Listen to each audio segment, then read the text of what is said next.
Salut à tous, petite news concernant la marque Ferrari qui va se mettre à l'électrique, enfin à l'hybride rechargeable, ils vont commencer par là. Ils avaient déjà créé la Ferrari, le modèle La Ferrari donc, qui était une hybride, qui n'était pas une hybride rechargeable. Et là ils partent sur une hybride rechargeable donc avec la SF90 Stradale. Donc on est sur du 1000 chevaux, hein, c'est une fusée, clairement. C'est une supercar donc. Alors, article d'automobile propre, en 2012, nous pensions que le monde des supercars était enfin passé à l'électrification. La sainte trinité des Ferrari, la Ferrari, McLaren P1, Porsche 918 Spider se convertissait à l'hybride pour tutoyer les 900 chevaux. Depuis, aucun des trois constructeurs n'a réitéré jusqu'à ce mois de mai 2019 où l'Italien dévoile ses nouvelles supercars. Alors, puissance démentielle mais petite batterie. Le V8 turbo dérivé de la F8 Tributo pointe à 4 litres de cylindrée et 780 chevaux. Trois moteurs électriques cumulant 220 chevaux viennent appuyer la cavalerie et font passer la barre symbolique des 1000 chevaux.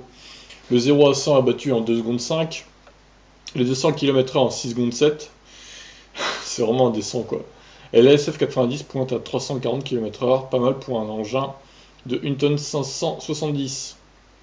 Donc, petite batterie, hein, effectivement, une batterie lithium-ion de 7,9 kWh, signée SK Innovation, qui pourrait allouer seulement 25 km en tout électrique. Alors 25 km pour 8 kWh quasiment, il consomme beaucoup quand même, je trouve. Bon, je pense que sur les 7.9, il y en a au moins un qui est alloué à la sécurité de la batterie, donc je pense qu'il y a vraiment que 7 kWh utilisables, voire 6.5, ce qui expliquerait qu'il n'y ait que 25 km d'autonomie en full électrique. On ignore encore la consommation moyenne de l'ensemble, encore en homologation, mais on sait qu'elle sera inférieure aux 13 litres au 100 de la cousine thermique. Pas un mot non plus sur la recharge.